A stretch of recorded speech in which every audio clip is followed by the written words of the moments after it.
Elhamdülillahi Rabbil alemin. Vessalatu vesselamu ala seyyidina Muhammed ve ala alihi ve ashabihi ecma'in. Rabbi şrah li sadri ve yessir li emri ve hlul uqdatan min lisani yefqahu qawli. Assalamu alaikum, hurmatli musulmon bavurlar.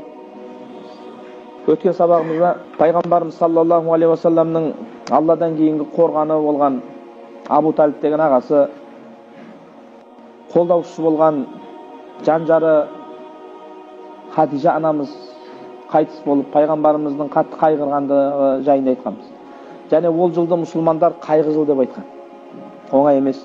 Peygamberimiz sallallahu aleyhi ve sellem'ga бүкіл müşrikтердің бәрі сол Abu Talib өлгөндөн кийин жабылып, колдарынан келген жамандыктардын барлыгын істеген го. Дагуаттын жолу мүлдем жабылып калган. Peygamberimiz sallallahu aleyhi ve sellem башка жерлерге барып исламдын динин жайууга киришкен. Ең жақын жер деген арабтардың көп орналасқан, мықты бір ру болған Бәни Сақифтың тұратын Таифқа барған. Бірақ ол жерден де білесіздер, исламды қабылдағаны былай тұрсын, Пайғамбарымыз саллаллаху алейхи ва салламды ұрып соғып, таспен атып, жаралап, қуып жібереді. Одан қайтып келе жатқан кезде, айтып Алланың қалауыменен сол бұл пайғамбарлықтың 10-шы жылы ғой. Бақшада отырған кезде Юнус пайғамбардың жерлесі болған Аддастың мұсылман болуын айтқанбыз. Қарнус Тағалипке келген кезде Пайғамбарымыз саллаллаху алейхи ва салламға Жабраил келіп, міне таулардың періштелері, егер қаласаң Меккені де керек болса Мәдинаны да жоқ қылып жіберейік деп айтқан кезде Пайғамбарымыз саллаллаху алейхи ва саллам осылардың ұрпағынан мұсылмандар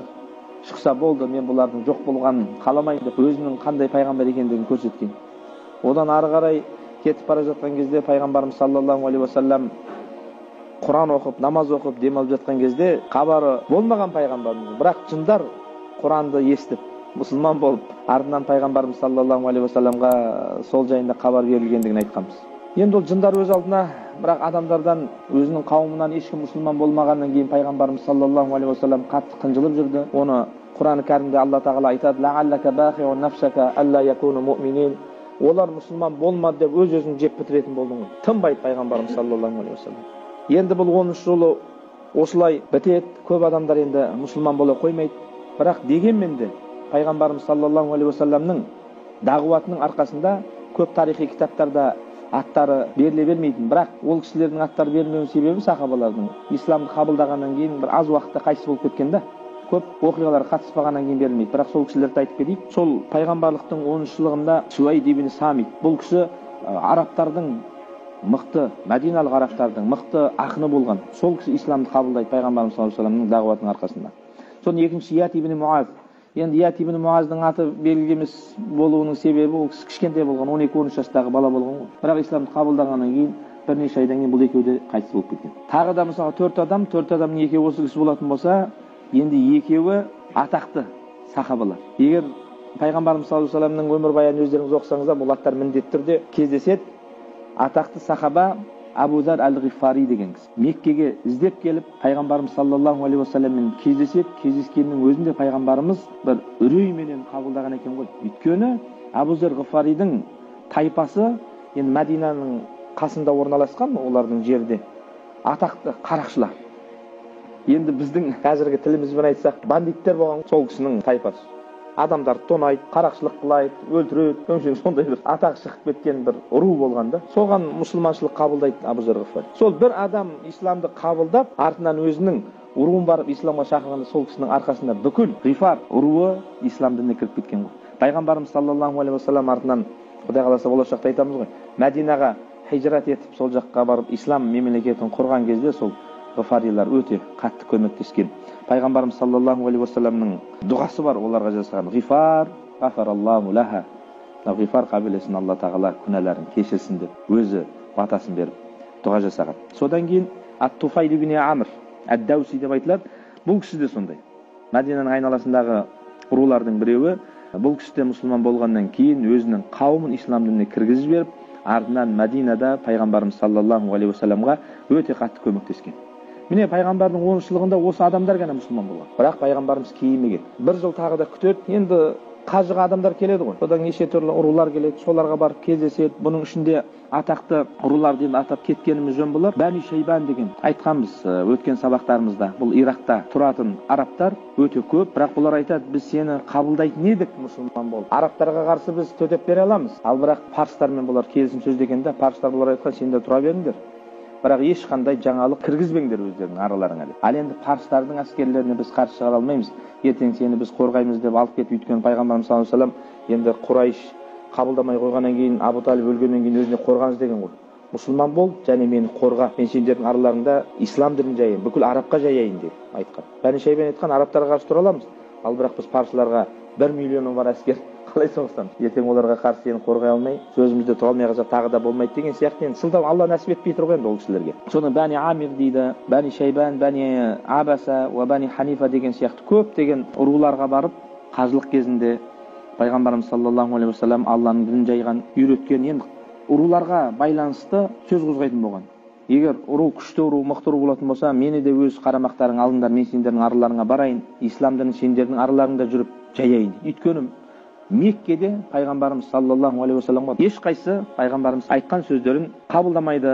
Бірақ Алланың қалауыменен сол пайғамбарлықтың 11-ші жылы Мәдинаден келген Хажраж ұруынан болған 6 адам пайғамбарымыздың айтқан сөздеріне сеніп иман келтіріп мұсылман болған. Міне Алланың дінінің күшеюі тура осы 6 адамның мұсылман болуыменен басталған ғой. Бұл кісілердің аттары Асад ибн Зурара, Жабир ибн Абдилла, Ауф ибн Харис, Рафи ибн Малик, Қутба ибн Амир ва Уқба ибн Амир деген 6 кісі. Бұл Хазраж тайпасынан келген 6 адам неліктен басқалар қабылдамай тұрған кезде ислам дінін дереу қабыл етті деген адамның басына сұрақ келеді ғой. Аус пен Хазраж деген 2 ұру болған. Бұлар енді ағайындылардың балалары ғой, артынан енді үлкейіп көбейіп кеткен. Араларында 120 жыл жалғасқан соғыс болған ғой бір-бірімен.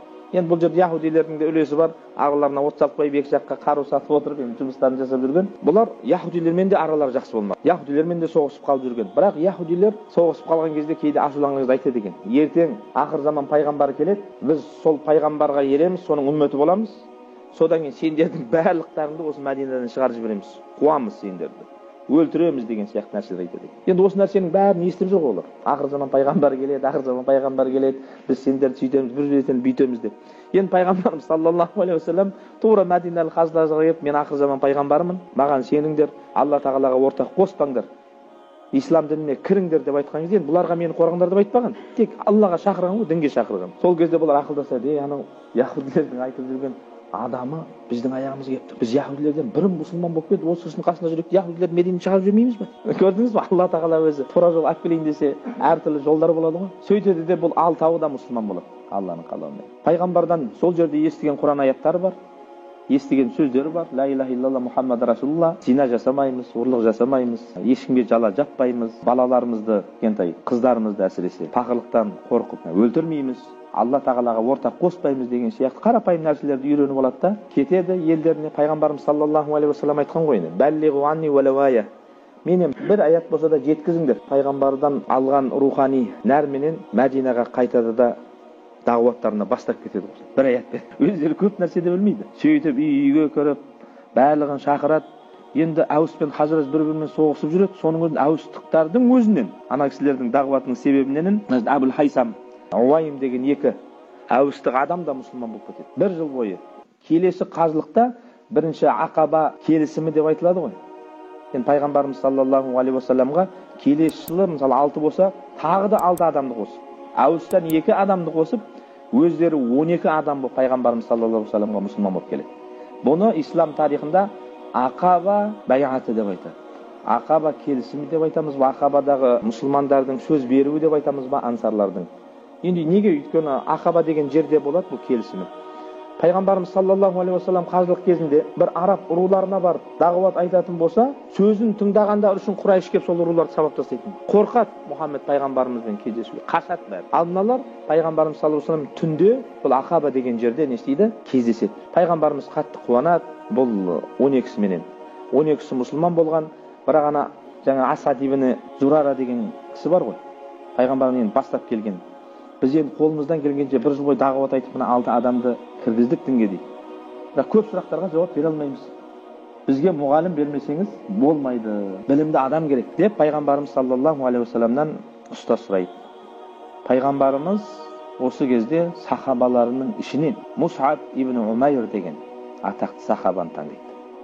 Бұл кісі пайғамбарымыз ең бірінші исламға шақырған кезінде мұсылман болған. Пайғамбарымыздың қасынан қалмай сол күнге шейін қанша Құраннан аят келсе, сүрелер келсе барлығын жаттап алған. Және Меккенің мықты ұруларынан, ақсүйектерінен болған бұл кісі. Меккенің кілті осы кісінің ұруында болған ғой, барлығы біледі. Мус'аб ибн Умайр. Және пайғамбарымыз саллаллаху алейхи уассаламға түрі де өте қатты ұқсаған кісі болған екен ғой. Сөйтіп Мус'аб радиаллаху анхуны 12 кісіге қосып, пайғамбарымыз саллаллаху алейхи уассалам хижраттың 11-ші жылында жаңа 6 мұсылман болды.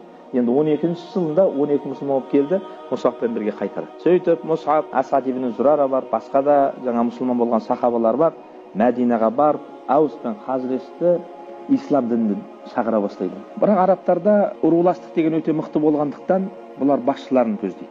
Егер басшылары мұсылман болса, басқаларының барлығы мұсылман болып кетті. Оны жақсы біледі. Сондықтан да Мус'аб ибн Умайр Аус тайпасының бастығы Саад деген кісі болады. Ол кісінің Саад ибн Муаз, Хазраждікі Саад ибн Убада болса, Саад ибн Муаз. Солардың енді ұруларына барып исламды жайып атқан кезде Саад қатты ашуланады. Енді Асад ибн Зурараға бірдеңке дейін деп айтса, өзінің туысқаны оған ештеңе дей алмайды. Содан кейін қасындағы Асад ибн Худайрға айтады, сен барып аналар тоқтатпасаң, аналар өзінің жаңа алып келген дінін барлығына үйретіп, ертең бізге мойынсұнбай кетіп жүрмесін. Сөйтіп Асад ибн Худайр ашуланып, найзасын алып алып Мус'аб ибн Умайрға келеді. Ол кісі Мәдинада Асхаттың үйінде тұрып жатқан болады. Сен не қылып жүрсің, біздің елімізге келіп бүлік шығарып? Егер сен кетпесең, менің қолымнан қаза табасың.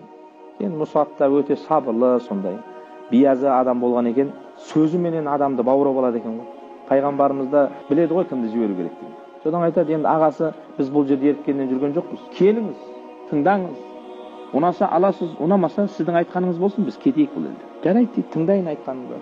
Сөйтіп Муаз Құран оқиды. Исламның шарттарын үйреткен кезде Алланың қалауыменен Құранды түсінген ғой арабтар. Бірден бұл сендердің алып келген діндеріңе кіру үшін не істеу керек деген сөз байқамай аузынан шығып кетеді. Бірден мұсылман болады. Мус'аб ибн Умайр айтады, ең бірінші жақсылап ғұсыл алуың керек. Екінші, киіміңді тазалауың керек, өйткені сен киіміңде де нәжіс болуы мүмкін. Үшінші, ашхаду ан ла илаха иллаллах ва ашхаду анна Мухаммадан абдуху расул деп айтасың. Содан 2 ракат намаз оқисың, содан кейін болды дейді. Айтқандарының барлығын істеп, әсият мұсылман болады. Содан қайтадан Саадтың қасына келгенде Саад айтады, Аллаға анда дейін сен басқаша болып келдің ғой дейді, аналардың қасына. Сенде бірдеңке бар. Енді мұсылман болып кеткен түрінен көрініп тұрды. Мен аналардан бір жаманшылық көріп тұрған жоқ, бірақ саған ақыл үйрете алмаймын. Сен өзің барып тыңдашы дейді саған. Түсіндіре алмаймын мен бұл нәрсе. Сөйтіп Саад ибн Муаз да Мус'аб ибн Умайрдың қасына барып кездеседі, жаңағы сөздер қайталанады. Мус'аб айтады, енді тыңдаңыз менің айтатынымды. Егер ұнаса қабылдайсыз, ұнамаса дінде зорлық жоқ деген сияқты. Тыңдап, Алланың қалауыменен Саад та радиаллаху анху мұсылман болады ғой сол жерде. Ал енді Саадтың мұсылман болуы деген артында тұрған Аус тайпасының барлығы мұсылман болу деген сөз екен ғой. Ол кісі де Құраннан қатты әсерленіп, бұл дінге кіру үшін не істеу керек? Ғұсыл құйынасыз, киіміңізді тазалайсыз, шахадат айтасыз, содан 2 ракат намаз оқисыз, болды. Осылайша Саад мұсылман болады, және бірден, енді ол кісі де бір батыр кісі болған ба, өзінің ұруына барады ғой. Мен ислам дінін қабылдадым. Енді бұдан былай Аллаға ортақ қосу деген нәрсе болмайды. Егер меніменен қарым-қатынас жасағыларың келетін болса, сөйлескілерің келетін болса, Алланың дініне кіресіңдер. Алланың дініне кірмейтін болсаңдар, мен сендермен қарым-қатынас түземін дейді ол бірден. Сөйтіп Аус ұруы барлығы Алланың қалауыменен Алланың дініне кіріп кетеді. Бұл методика деп айтайын ба, бұл тәсілді қазір де қолданамыз ғой. Алланың өзі абырой берген бір әулетте бір адам болады ба? Бір әулет болады, әйтпесе бір туысқандар болады. Сол туысқанның ішінде абыройлы бір адам болады. Егер сол адамға сен бір жақсылықты, исламды жеткізсең, аналар сені тікелей тыңдамауы мүмкін, бірақ сен жаңа жеткізген адамды олар тыңдайды. Сол үшін қоғамда, мысалға, басқа да жамағаттар деп айтайық. Қазір пайғамбарымыз саллаллаху алейхи вассалам осы методикасын қатты қолданады. Халықтың ішінен батырларын, абыройлы ақындарын, сондай мықты-мықты көзге түсіп жүрген адамдарын ең бірінші тартуға тырысады. Сондай абыройлы адам өздерінің қармақтарына түссе, артынан қаншама оны қолдаушылары, ерушілері бар. Олар соны көздейді. Ал енді біз неге егер тура жолда жүрген болатын болсақ, тура жолдың жайылуы үшін, нағыз шынайы исламның жайылуы үшін біз де сондай қоғамдағы абыройлы адамдарды қатарымызға қосуға тырысуымыз керек.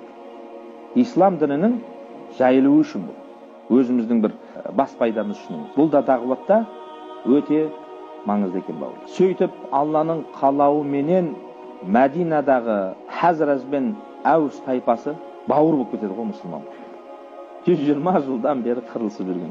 Бұл оқиғаны пайғамбарымыз саллаллаху алейхи уассалам естіген кезде қатты қуанды. Бүкіл Мәдинаның екі тайпасы мұсылман болып кетті.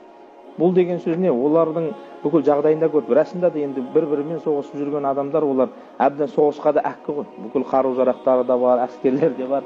Пайғамбарымыз саллаллаху алейхи уассаламды қорғауға дайын. Пайғамбарымыз да өзі сондай бір жер іздеп жүрген болады. Міне іздегенін Алла тағала осылайша алдынан шығарады. Кеше ғана қараңғы бұлттың барлығы пайғамбарымыз саллаллаху алейхи уассаламның басына жиналып қалған еді. Арадан 1-2 жыл өтті. Міне Алланың қалауыменен пайғамбарымыз саллаллаху алейхи уассалам көшіп барып, ислам мемлекетін құратын үлкен бір жерді Алла тағала дайындап қоя салды. Мүмкін бұл нәрсені пайғамбарымыз саллаллаху алейхи уассалам да жақын арада күтпеген еді. Пайғамбарымыз да бұл нәрсені өзі ойламаған еді, білмеген еді. Бірақ мынандай жақсы сөз бар. Таң ататын кез болады ғой. Таң намазының уақыты кіретін кез. Түннің ең қараңғы кезі сол кез екен. Таңның атуына біраз қалған кезде ең қараңғы кез. Сондай бәлелер, қиыншылықтар, ислам үмметінің төбесіне жауып көбейіп кеткен кезде, демек бір жақсылықтың келетіннің бір белгісі деп айтуға болады екен. Бір қиыншылықтан кейін міндетті түрде екі жеңілдік болады екен бауырлар.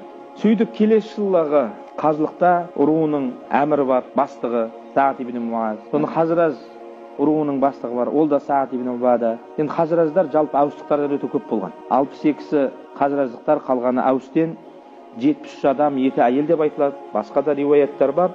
Барлығы пайғамбарымыз саллаллаху алейхи уассаламмен кездесу үшін пайғамбарлықтың 13-ші жылында 2-ші ақаба кездесу деп айтамыз ғой енді. Кездесу дегенді қалай айтсақ болады екен? Енді сөз беру, ант беру деп айтамыз ба? Ақаба анты, пайғамбарымызға сөз беру. Мұсылман болып келіп, пайғамбарымыз саллаллаху алейхи уассаламмен ақабада 2-ші рет кездеседі. 73 адам болды, 2 әйел бар. Мұхаммед пайғамбарымыз саллаллаху алейхи уассалам олармен кездеседі, қуанады, сөйлеседі. Пайғамбарымыз қасында саллаллаху алейхи уассалам өзінің ағасы Аббас та келген. Сол жерде пайғамбарымыз саллаллаху алейхи уассаламға Әус та Хазраж айтады: "Я Расулаллах, ақыр сені мынау Меккеде ешкім тыңдамайды, құлақ аспайды, сізге қамқор болмайды, дағуатыңыздың жолын жабатын болса, сіз Мәдинаға келіңіз. Мұсылман болған толықтай 2 ру сізді құшақ жая қарсы алады. Сізді, ата-анамызды, бала-шағамызды, өзіміздің дүниемізді қалай қорғасақ, тура солай қорғаймыз" деп айтады. Пайғамбарымыз саллаллаху алейхи уассалам осы сөзді естігісі келіп жүрген барлығын. Аббас та осы жерде сөз алады, ол кезде мұсылман болмаған. Осы уақытқа шейін біз мұсылман болмасақ та өзіміздің бауырымызды қорғап кеттік, өлтіріп кеттік, тескізбедік. Егер сендер бізден алып кетсеңдер Мәдинаға, біз енді Мұхаммед пайғамбарды қорғай алмай қаламыз. Сондықтан да сендер осы жерден бастап ойланып алыңдар. Өйткені бұл кісінің артынан ерсеңдер, ертең бүкіл араб сендерменен дұшпан болады. Қорғай алмай қалып жүрмеңдер. Осы сөзді естіген ансарлықтар біраз ренжіп қалады. Біз де енді кішкентай бала емеспіз, мұсылман болдық, осы нәрсенің барлығын біліп келіп отырмыз. Неге ондай нәрсені бізге айтасың деген сияқты, сондай араларында біраз келіспеушілік болады. Бірақ пайғамбарымыз саллаллаху алейхи уассалам бұл келген Ақабадағы ансарлар, енді ансарлар дейді, бұларға кейіннен ансар деген ат берілген ғой. Ақабаға келген сахабаларды жалпы бізде шариғатта мұхажирлердің қатарына қосады кейбір ғұламалар. Бұлар мұхажирлер, дәрежесі жоғары ғой. Исламды бірінші қабылдаған деген сияқты. Ал бірақ Мәдинадағы Хазраж бен Әус руындағы мұсылмандарға ансар деген ат берілген. Ансар дегеніміз не? Пайғамбарымыз саллаллаху алейхи уассаламға және сахабаларына мұқтаж болып тұрған кезде қол ұшын беріп көмектескен. Өздеріне қандай жақсылық қаласа, сахабаларға да тура сондай көшіп келген, жақсылық қалаған.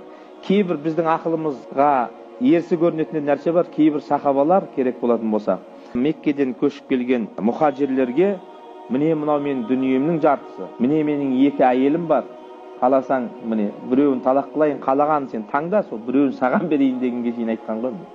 Сондықтан да бұл кісілерге ансар көмек көрсетуде өте жоғары дәрежеге жеткен деген мағынаға келетін лақап ат берілген. Осы уақытқа шейін қазір сол кісілерге Алла тағаланың нұры жаусын деп бүкіл мұсылмандар не істейді? Дұға жасайды бауырлар. Міне осылайша исламның нұры Мәдинаден шыға. Артынан бұл қала Мәдинатул Мунаввара, пайғамбарымыз саллаллаху алейхи уассаламның қаласы, пайғамбардың қаласы деп аталып кеткен. Осы сөзді айтып болған кезде сол жердегі бүкіл сахабалар пайғамбарымыз саллаллаху алейхи уассаламға қол беріп, кезек барлығы ант ішкен ғой. Мен сізді өзімнің өмірімнен де, бала шағамнан да артық қорқамын. Әйелдер де сөз берген, бірақ қол бермей. Осы Ақабадағы келісімді, антты шайтан да көрген екен. Сол Ақаба тауының басында шығып айғайлаған екен. Ей, Меккелік қауым, мына жерде Мұхаммед және Мәдинадан келген рулар кездесіп, ансарлар ана жерде тұрғанда сасып қалады. Кім мынау айғайлап жатқанда? Пайғамбарымыз саллаллаху алейхи вассалам, бұл шайтан дейді. Біздің келісімімізді көріп, күйгеннен айғайлап жатқан. Ана жердегі сахабалар енді, қаласаңыз я Расулалла, біз қорықпаймыз. Қазір бараяқта соғыса салайық дейді ғой. Қазір бараяқта соғысайық, содан сізді алып кетейік. Пайғамбарымыз айтады, соғыспау деген менің қолымда тұрған жоқ. Осы уақытқа шейін Алла тағала маған соғыс берген жоқ. Біз соғыса алмаймыз. Қанша мүшриктер бізге жаманшылық жасаса да, өйткені бұл нәрсе, соғысу деген нәрсе, қан төгіс деген нәрсе дағуаттың жолын жауып тастайды екен ғой. Сабыр етеді пайғамбарымыз. 13 жыл бойы қаншама азап, қаншама достары өледі, өзі де қаншама қиыншылықтарды көреді, аштық көреді, бірақ сабыр етеді. Міне Алла тағаланың көмегі жайлап жақындап келе жатыр. Одан сахабалар да, Мұхаммед пайғамбарымыз саллаллаху алейхи вассаламда хабар жоқ. Енді сахабалар айтады, жарайды дейді жаңағы ансарлықтар. Енді араларынан біз жарайды, сізді қорғаймыз. Анамыздан да, әкемізден де, баламыздан да артық қорғайық. Бірақ енді бізге не болады сонда дейді? Бізге не беріледі? Пайғамбарымыздың айтқаны: "Фаин вафайтум фалакумул жанна." Егер сендер сөздеріңде тұрсаңдар, сендерге жәннат беріледі. Бұл басқа ештеңе жоқ. Сендерге дүние беріледі, сендерге ертең мансап беріледі, сендер бастық боласыңдар, анау мынау деген нәрсе жоқ. Егер сөздеріңде тұрсаңдар, сендерге Алла тағала жәннатты береді. Алла тағала Құран кәрімде айтады, бұл енді оңай нәрсе емес бауырлар. Тауба сүресі: "Астаиз биллах, инналлаха аштара минал муъминина анфусахум ва амвалахум би анна лахумул жанна." Алла тағала мұсылмандардан жандарын және дүниелерін жәннатты беріп сатып алды. Мұсылмандар дүниесінде, жанында мансап үшін, ақша үшін емес, жәннат үшін берген ғой сахаба. Біз жәннатқа барсақ болды. Жәннатқа шынайы иман келдірген да. Қазір енді көп адамдарға бұл тіпті 5 уақыт намаз оқып жүрген мұсылмандардың өзіне де ерсі болып көрінуі мүмкін. Жәннатқа деген иман кәміл болмағаннан кейін. Біз қазір осы дүниені ойлап тұрамыз. Осы дүниеге жағдайды ойлап тұрамыз. Осы дүниедегі мансапты ойлап тұрамыз. Жәннатқа сенеміз, барғымыз келеді дейміз да, бірақ осы дүниені жібермейміз ғой. Жібере алмаймыз. Жіберміз келмейді. Олар жіберген. Ал жан беру деген нәрсе ол мал беруден де қиын нәрсе ғой. Егер адамның денсаулығына бірдеңке болатын болса, бүкіл дүниесін салады денсаулығы үшін. Ал енді жан беру мұсылманның жаны сондықтан да өте қастерлі. Тек жәннат үшін ғана беріледі екен Алланың жолында. Алла тағала осы нәрсені айтады. Және Мәдинада келген сахабалар болды дейді. Бізге жәннат жетеді. Осы дүниеде бізге еш нәрсенің қажеті жоқ. Дүниенің қажеті жоқ, мансаптың қажеті жоқ. Біз сізге сендік, сізге көмектесеміз, сізді қорғаймыз, бізге жәннат болса болды. Аллаху. Содан кейін де Алла тағала бұл кісілерге жәрдем еткен ғой. Артынан бірақ дүниесі де келді бұл ансарларға. Артынан мансабы да келді, барлығы келді осы дүниеде. Екі дүниеде де бұлар жақсылыққа қол жеткізді. Бірақ таңдаулары бұл кісілердің не еді бауырлар? Жәннат еді, яғни Алла тағаланың ризашылығы еді. Кейбір Бәни Кәліп деген рулар болған. Пайғамбарымыз саллаллаху алейхи вассаламға айтқан: "Біз саған көмектесеміз, қорғаймыз сені. Бірақ сен өлгеннен кейін сенің орныңа біздің арамыздан бір адам болу керек." Сондай шарттар қойған неше. Пайғамбарымыз мұқтаж болып тұрса да, олардың ешқайсының шартын қабылдамаған. Өйткені ол шариғатқа қарсы. Алла тағала кім лайық соны алып келеді дейді менен. Менен кейін пайғамбар келмейді. Ал бірақ менің орныма халифа бол. Кім лайық болатын болса, сол келеді және оны өзімнің үмбетім арасынан таңдап алады. Мұқтаж болып тұрса да шариғаттың шеңберінен естеген пайғамбарымыз салсаң шықпаған. Бірақ осындай құрметті, осындай дәрежені пайғамбарға көмектесу, мұхажирлерге көмектесу ансарларға нәсіп еткен екен. Ешқандай шарт қоймаған. Болды, бізге жәннат жетеді. Сондықтан да барлығымызға да Алла тағала сол жәннаттың қадірін біліп, тек Алланың ризашылығы үшін, жәннатқа бару үшін қызмет ететін сахабалар сияқты болуды Алла тағала нәсіп етсін бауырлар. وآخر دعوانا أن الحمد لله رب العالمين فستذكرون ما أقول لكم وأفوض أمري إلى الله إن الله بصير بالعباد برحمتك يا أرحم الراحمين.